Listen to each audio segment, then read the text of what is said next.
we jump right into the drafting phase of our very first game in this best of 3, Malvinas Gaming versus Occupied Thrones. Now, Malvinas Gaming will be first pick here, I'm pretty sure. No, Occupied Thrones will be first pick here. We are seeing something slightly different than what we've seen in the past. The Fermies ban coming in. Now, with this being a best of 3, you kind of got to pull some of those cards out quick.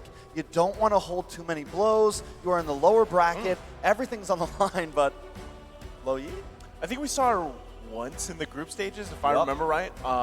You know, that popped up, but again, it's not something that you're used to seeing, right? At least banned out here. But this just highlights how, you know, with teams from other regions and everything else, how their playstyles can differ, how it can vary.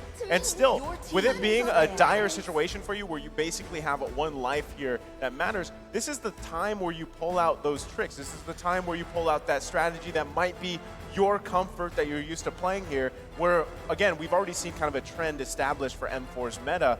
But, I mean, aside from that Wan ban, fair miss once in a while, but the Lu Yi being banned is not something typical. On the other side, though, Malvinas taking out the carry, too, the carry, the joy, the glue. These are heroes that have just been all over the place, especially that carry. Well, personally for me, I'm just hoping to see a different blue side starter here. I'm tired of the Eves, I'm tired of the carries. I want to see something else. First, pick something exciting. And is this the excitement that I'm getting? Did I jinx it? Come on, lock it in. There we go. It's going to be Kaja, first picked on the blue side for Occupied Thrones. Now, it's not the Franco that we wanted to see. It is the Kaja again, which we still like, and it's just well-rounded. It's flexible. Of course, I feel like we've seen a lot more roam Kaja, but if you have to, you can move it around now. Malvinas Gaming going to respond by picking up the typical Yve, and they still have something else to follow. Do they go into a gold or a mid or a jungle here? I think they could possibly, we see them pick up the XP lane. That might be a viable option, whether you go the Lapu Lapu. Yuzhong has been highly contested as well. You still have actually quite a bit of options, but even going back on the first pick, the priority pick for the Kaja, I think the value is there just because you have an on-demand targeted ultimate, right? It's actually okay. And you can play around that because, again, this is a team that had very high average kills from the group stage despite not being able to win a game. So Kaja is a great start to hopefully taking this game number 1 here. The Grok pick to complement the Eve is there. We still don't know 100% how this is going to be played exactly, but still, with the next couple picks from Occupied Thrones, Valentina comes out here looking to take the real-world manipulation or the wild charge possibly, and also there's the Lapu Lapu being locked in. Personally, I'm taking it at face value, right? I'm seeing the Grok. How are we going to face check brushes?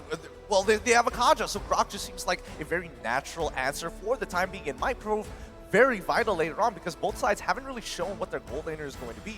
The Lapu Lapu, again, something that I would have expected Malvinas Gaming to pick up within the first rotation rather than the Grok. Rather interesting for me, but the Valentina is just always good into specifically against the Eve matchup later on into the game. It is a little rough in the laning phase, though. Like it. Ranger, that's a second pick, but it does hold a 100% win rate right now. So, I mean, if it's been working, maybe we will slowly start to see some more of this. The thing is at this point, I think they do, now with that being a damage dealer and not going your typical bulky jungler or even assassin jungler, I feel like he is a pretty easy target if the side of Occupied Thrones wants to pick up something, you know, like the Ling or an assassin. Yeah, the fact that they banned out the Yuzhong here, I'm guessing they could set up for something. They could set up for, you know, a shorter range marksman. There's a good chance that they just want to eliminate as many EXP laners because it feels like it's pretty, well, stable, or at the very least the roles are locked in. But let's not forget that the Grok can actually go into the EXP lane, and I hope that Occupied Thrones keep that in mind. But let's have a look at a quote coming in from Dragon, who is ranked first in damage dealt shared at 26.9% amongst all EXP laners here in M4. So basically what that means is he likes to be scrappy, right? He likes to be in all those fights because honestly, if you look at XP laners, again, we're highlighting them even from yesterday or actually throughout the entire M4 tournament. They kind of play different two styles. It's either you're more focused on splitting those lanes, putting pressure around the map, or you really like to just be in the fight time after time. And Dragon's one of those, right? I mean, there's a couple people that come on the top of your head when you're thinking about exactly who those people are, but Dragon being one of them and having that statistic there pretty much shows he likes to be in the action, and at the same time, that still wonders, is this the Grok going in his hands? Because now we've seen it in the roam, we've seen it in the XP lane, and still, how does he want to play with that? Because weapon mastery's been working pretty great, especially when you're looking for those big setups, and again, that perfectly goes with his playstyle. Well, I think it's a matter of preference, right? It's like whether or not you want to have those like initial big damage catches when you have high and dry, or whether you want to scale even harder with the Weapon Master. And now with picks already coming through so fast, Lolita already locked in for the side of Malvinas Gaming, but coming back to Occupy Thrones, the Fanny has been open up for a very long time. So again, that's why you can see the smiles coming in. They know, hey, there's no way you can really lock us down anymore. Yeah, but they could still, or no, they've already got the Lolita. You're right, and it's going to be fair. I was just thinking, well, you can still flex the Grok, but no, they've already flexed the Grok. Lolita will be in the mid, and yes, when I saw that Cho get banned out by the side of Occupy Thrones, I was like, oh, we're getting an assassin here. We're definitely getting something highly mobile, highly moving, and this could definitely be the death sentence for Malvinas with that pick. The thing is, he's for the side of Malvinas. I'm trying to think if there's anything they could pick here to possibly lock that down. They do still need a gold lane. No, yeah, they still need a gold laner. Maybe a gold lane Saber. I was gonna say we could see something surprising here, especially because you have the Granger into the jungle already. It's gonna be the Lunox. So you were asking about it earlier in the previous series. Now we're gonna see it. I mean, you have the Brilliance to get away. You know, if you do get those ganks, you're a bit maybe less vulnerable than other gold laners, but you still don't have the lockdown for the Fanny. I was thinking maybe a Moskov. You guys were saying Saber, something to bring that down, so I'm a little iffy about it. Honestly, it really, at the highest level, you expect a Grok to be able to kind of lock off particular angles and kind of funnel Fanny into a death trap, right? That's what we should expect to see from this game, but I don't know, it's still hard. Fanny is a really creative hero, and it's a dynamic way of getting in and out of fights with the steel cables. You have so much more flexibility than so many of your opponents out there. Yeah, I think, again, you make good points. It really just comes down to how to utilize the Grok. You're going to have to shut down that Fanny. Now, even I believe the Kufra was open, so I would have liked to possibly even see a Kufra, but Lolita is still a great option. With that being said, it's time to roll into a game of our final best of 3 here today. Are you ready? Because it is Occupy Thrones up against Malvinas Gaming. All right, so taking a look at the emblems real quick there, he is running the high and dry on that Grok, so might be looking to even possibly get some early kills, or they're going to be focusing on the side lanes even, right? And finding pickoffs to garner them that lead with this lineup they have. Also, with Prince Fran being on this Granger jungle, when it has been picked running this killing spree, it has run rampant before, but you're working against Leo here on this Fanny, so this is going to be still quite the job cut out for Prince Fran specifically, but like we highlighted earlier on, he's done it before. Oh, Dragon taking a bit of damage here. This is what I was worried about. Leo trying to come in. Maro going to poke him in, and Dragon's going to be forced to go back to base here. Oh, interesting. He decides to go back to base because it's the fastest way to actually get to his orange buff side, but it does mean that Prince Fran has an opportunity to actually catch up and now is out-leveling Leo by 1, and now with the Little Wanderer, they can start moving towards the bottom side. Most definitely. Fury looking for something. I like the aggression from both teams here. No one too scared to get in the other team's face. At first I was a little worried the way Maro was playing. I thought it was going to give Prince Fran a lot of trouble, but Malvinas Gaming answering back. Yeah, I mean, this is the typical kind of process, right? All this, the farming, the poking back and forth until the first turtle of the game. Maro, though. Oh, Maro taking a lot of damage. Prince Fran looking for something there, but still unable to find it.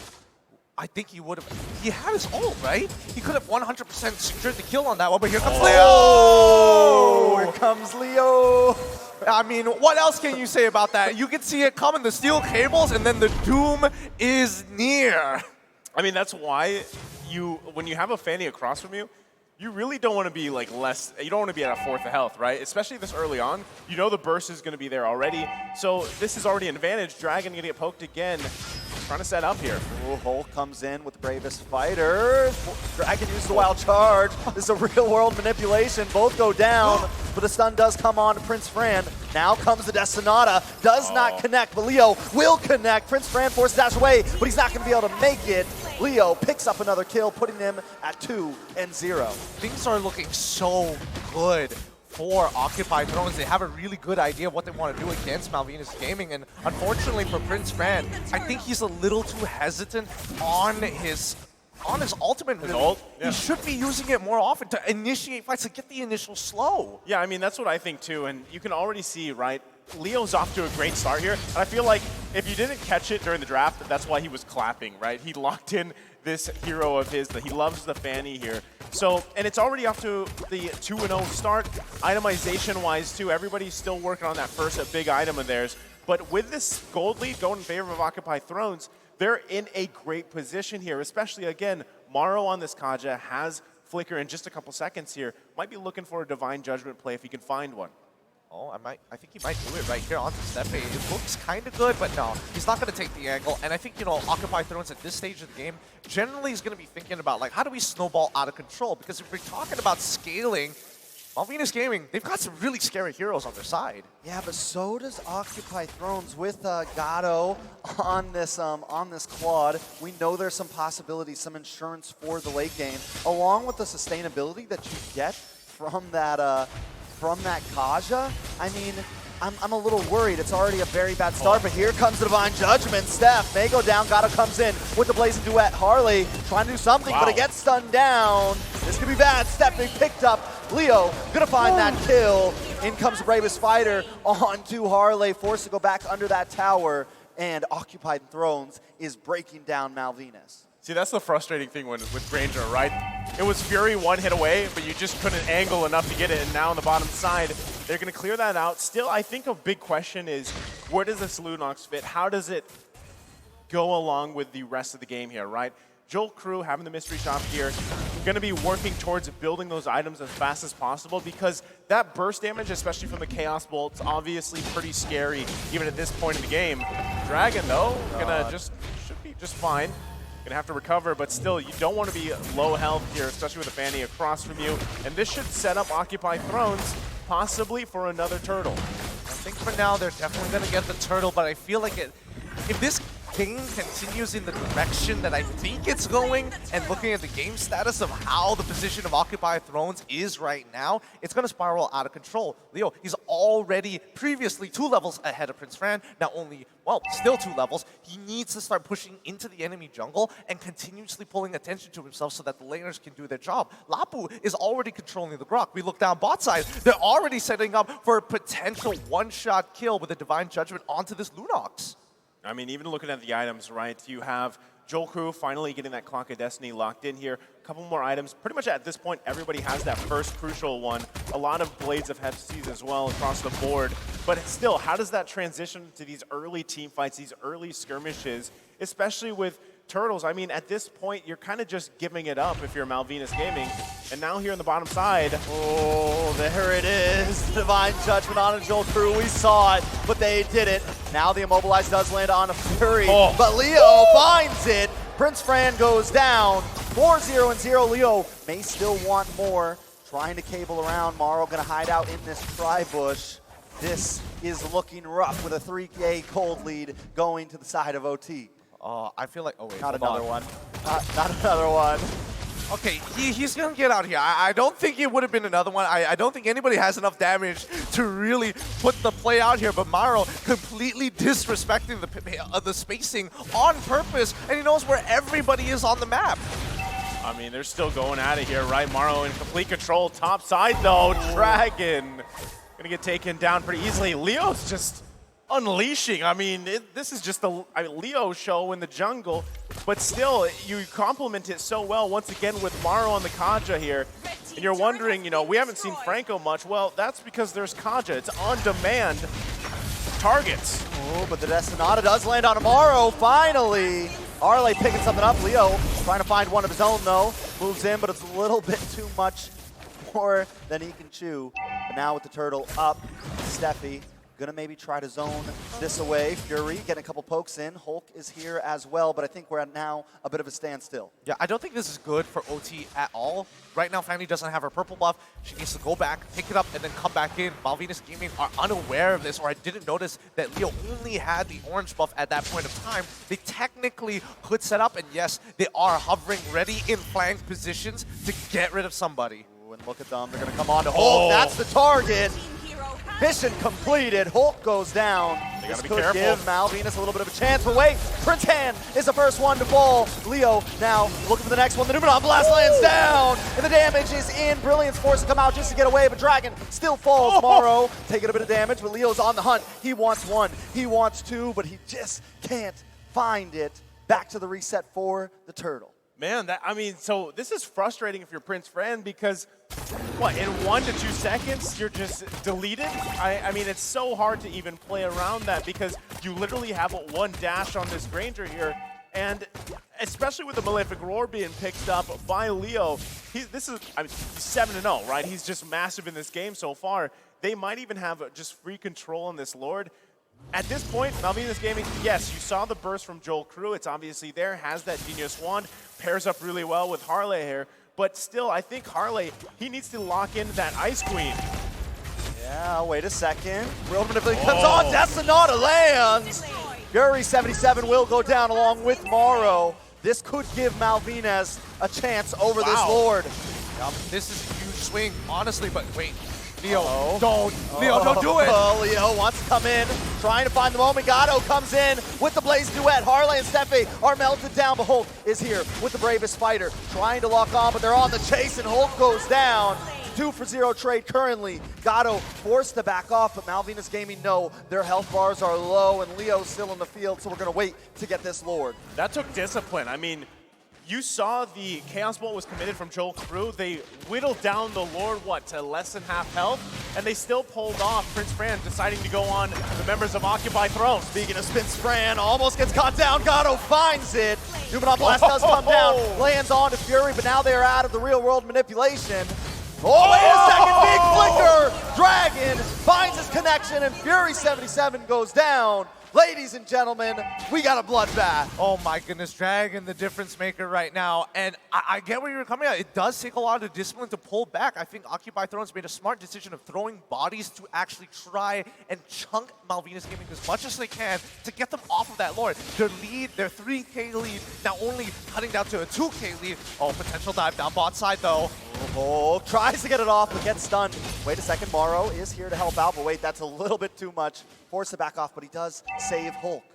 I mean, these are great moments for Malvinas Gaming. Don't get me wrong, right? Even itemization-wise, they're finally getting some of the items they need there. Like I mentioned, Harley's got the Ice Queen wand now. Dragon picking up a BOD here. But still, all that happened, they don't have any turrets down, guys. They need to get space on the map here, and that's why you see them struggling so much to actually get this Lord. It was about a 4K gold lead for Occupy Thrones at one point, but they're still going for picks here. They're still trying to get kills because they know we don't have this objective control that we need, despite us winning some of these skirmishes. And even Occupy Thrones doing a great job at just keeping them there. Oh, this is bad. Dragon will get picked off, and that is huge. Steffi just wastes the Numenon Blast. That is a lot of material. A man and ult down. Malvinas Gaming going to be forced to back off here. Oh, I mean, Steffi had the right idea. He wanted to flicker in, but they're about to lose the mid-tier too. Leo getting away with too much. Way too much. And Malvinas Gaming, honestly, you can't stop him at this point. The snowball is huge for Leo. He just needs to convert it into a lead. Oh my goodness. Oh, Destinata does come in, lands on tomorrow, but still not enough damage. Lord, wait a second, conceal play. Does Steffi have something up his sleeve? Joel with the flicker in. Yes, lots of damage. Fury 77 goes down. Joel Crew wants to find Morrow. He finds him, 2 down. Lord down to about 20%. Hulk in the back line, focusing on to the rest, but he will fall next. Leo, though, does find Prince Fran, make that a double for Gato. It's 3-2, but the Lord goes to OT. The battle continues. Leo goes down, and now it's Gato all alone. I don't know if that's a fair trade for OT. You even see Leo, right, on the camera. He goes in, gets the retribution off, throws his hands up. Was it worth it? That's still the question here. Now, finally, Malvinas Gaming out of that whole trade, they're finally going to get a couple turrets in the tier 1, get a little bit of space to work with here. itemization-wise too, it's now at least they're catching up, right? Occupy Throne still holding on, but Gatto's gonna get even scarier. He's already got those 3 core items for this Claude here, also running the Vengeance. So Malvinas Gaming, as the game goes on, they're really gonna have to be careful on how they pick these fights because again, you're relying on Dragon to find that Holy Mary, wild charge setup if he can, but still the interaction, you're also relying on Joel Crew with Harley. They gotta work on this Lord, get it cleared up, get a reset going here, and try to find picks here. I'm actually on the opposite opinion. I think Malvinas Gaming would say, all right, take what you want. As long as we're not too far apart and we hit critical mass, we've got a really good opportunity to turn this around because that's the power of Lunox, who just scales to almost infinity here and makes it really difficult for Gatto, who has to take vengeance just to keep himself alive against... Whoa. No way! Just when we thought Leo fell off, the damage is still there at 13 minutes. Okay, bit of a breather there. Hulk should be able to get out, but yeah, Joel Cruel now with 4 full items. Gatto, he's got to be really careful. See, that's the thing that's kind of scary though with if you're Malvinas Gaming is whether it's Leo, whether it's Maro, there's so much potential in them to find anybody from Malvinas Gaming and make it a numbers advantage, right? The pickoff potential is huge because if there was even follow-up from that, Leo got Prince Fran down to 1 HP pretty much. And even if you take Prince Fran out, hold on. Well, speaking of freaking someone off, Dragon will go down. Steffi wants to find it. That's not, it does not connect to anyone though. Neither does that Newman on Blast. Harley brings it out, but wait a second, the response. Full man Newman on Blast! And Malvinas Gaming is wiped. Nothing but Harley left. That was a huge response for Fury. Can we get a replay on that? We need a replay. What fancy footwork, steel cables coming up, man. Harley is gone. We all know it was happening. And wait, Harley survives, and they already sacrificed one. But this game should be done for. I don't know. Harley doesn't have. Well, no, they do have the ult. They're going to be able to stop it. Maybe wipe this out. Hulk trying to find it. The base taking a lot of damage. Dragon comes out. The response is there, and now OT is on the run. This is going a little bit longer, ladies and gentlemen. Oh no! I mean, it started with Leo cabling into his death, and unfortunately, everything was clear there with Harley, and now the Lord is up here. Is Malvinas Gaming gonna turn this game around? I don't know, this Lord should be able to go to them, and with the death counters being so long, they're gonna be able to reclaim the map position. It was supposed to be over, but Malvinas Gaming is still in the throw. I can't believe that just happened. I am at loss for words at this point. And if Occupy Thrones lose this game, a lot of uncomfortable looks are going to be shown at Leo for what he did. Oh boy. Let's see how this is going to go because this is the point of time where Malvinas Gaming is really going to bite back. Their Granger, he finally has a decent number of items. Most importantly, we're looking at Joel Cruel, who's got everything down. Just needs some magic penetration, and any Athena shields are not going to matter. Oh, here comes a conceal play though. Maro's going to get stunned up with the wild charge. Newman on Blast comes in. Steffi gets the stun. Hulk brought down to about 30%. Barry and Mara are already gone. Leo. Connection onto the Lord. This could be bad. Wait a second. Leo Leo on the base. Occupied Thrones. Leo picks it up. Just when we counted him out, Leo secures the win. Well, they're gonna love that. They're definitely gonna love that, Gideon. You're kidding me! You're kidding me! They have done it for a potential blunder. Leo's like, don't worry, I got you. I'll bring it back by myself. Well done. GG, well played to Occupy Thrones. All part of the plan. That's all. I mean, only an M4, guys. Only an M4 do we see the plays like that happen. Leo, that's all I got to say. Leo. I mean, he had let's be honest, he had an amazing game up until that moment, and then just completely made up for it there, able to secure it. What a match here. You can see how happy he is about it. Oh boy, I love the fact that he was doing it. He knows what he did. Was it all planned from the beginning, or did only the end matter there? Occupy Thrones is going to be very happy with that win. I got nothing but smiles right now, guys. I mean, this is what we're here for. The games like that. I love it. What a great way to just continue on to the night right now. Oh boy. I don't know. These are very interesting games, and by far the most interesting one we've seen so far. And not to mention, this is the most number of backdoors I've seen in an M series in a very long time. Yeah, and I mean, you think what you want at home, right? It's a strategy.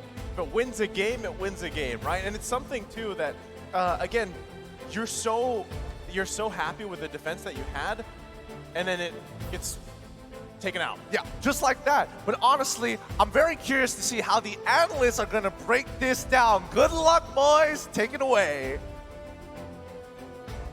Leo, what a backdoor, dude! That was amazing. Wrong Leo. Wait. Occupy you don't play the Thrones steals the game from right underneath a possible comeback, an almost inevitable defeat, but again, through a very well orchestrated backdoor victory with his Fanny, Leo of Occupy Thrones helps secures the match point. At your service, my name is Leo. At the analyst stand alongside Mirko and LaFell, and we're breaking down game number 1. Let's talk through and start with the draft. Man, honestly, from the drafts, honestly, for us, it feels like the big question was on the Lunox, right? Because the Lunox pick, we know what it was for. It was really to melt down the Lapu, but is it worth? Here's the thing, right? We're going to look at the itemization. I feel like this is the moment we can talk a lot about the drafts, because looking at the draft, it's like we're looking for synergy. We're looking at why, because every single hero, there is a purpose for it. And looking at the draft from Malvinas Gaming, having the Granger, you want a lot of pressure in early stages of the game. And even Gideon said is like, why are you saving your ults? Just let it out and then try to get something for it. Because in this game, Malvinas Gaming, looking at how they play, it doesn't really synchronize with how they drafted. Yep, and Occupy Thrones, the way that they drafted was, I guess, very fundamentally sound. There was so much catch and so many backup plans. And if you're gonna look at that first pick, right, that Kaja, I've spoken to Maro many times leading up to this knockout stage bout, and he prefers other heroes. But the fact that the Kaja was their first pick made it all the more evident they had a plan going into this game 1. It really showed, right? They really wanted to stop that real world manipulation. Here in this game, Harley was untouched. But again, those picks coming in from Maro on the Kaja were the difference makers. You saw on the Grok as well, they were able to catch so many times, and without a front line, you know, Harley's gonna really struggle. Honestly, it is amazing, right? Because Harley using the Eve, a lot of people want to come on his head, but they could not do that. Like, the moment they want to do that, like, just goes out, and Dragon as well, providing so much cover, but still, it wasn't enough.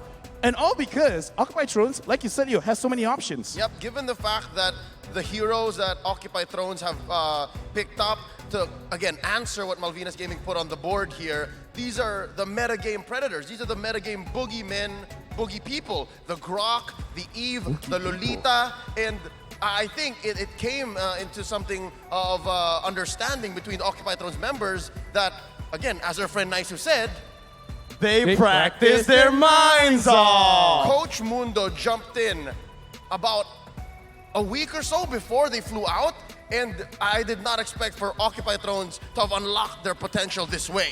They've improved so much since the group stage, man. Even the skirmishes there, it felt really messy, but Leo was able to make it work. They really like these messy team fights because, hey, that's how they get it done. By the way, we love you, Naisu. You're an amazing person. Looking at the upcoming games, I just want to see Malvinas Gaming, their draft, be a little bit more synergistic. Yep, and thinking about how they'll do that, we're gonna go ahead and throw it over to our MVP. Let's give it up for Leo. From early to mid to late, he had something new to show us on his Fanny. That was amazing. 69% kill participation. Why are you looking at me? It's a great number. Your name is Leo too, Your man. name I'm is just Leo. saying. But honestly, right? Yes, I agree. Gideon, we all would have looked at Leo funny if they didn't end the game. If it actually ended up with Malvinas coming back, that would have been crazy. But Leo, hey, he was like, I know. I'm what uncomfortable. I'm uncomfortable right now. Hey, it's okay, man. We're here to protect you. Or not. I mean, it depends how the night goes. Depends how Leo performs. Yep, and they are one game away from taking the W and moving on through the lower bracket. Now this brings us to what Malvinas were to do. Again, it's very rare that a Fanny comes through the draft, right? But we'll see here in the heat map exactly the kind of pressure Leo was putting on their opponents. This is the first 5 minutes. It's always interesting looking at a Fanny heat map because you always see like some places that is like emptied out just because of how many, you know, you're just flying all around. So even the heat map API is like, how do we track this? Honestly, looking at it again, right? Leo, he picked up the Fanny around like the later stage of the it's draft, like the and it trick just pick. became really hard for Malvinas because they've already drafted a roamer and they just didn't have any more lockdown heroes to really go up against Leo. That's why he was able to really dictate this game. And I think the answer for Prince Fran was a lot like that meme, if he dies, he dies, right? It's so hard to play a Granger when you have a Fanny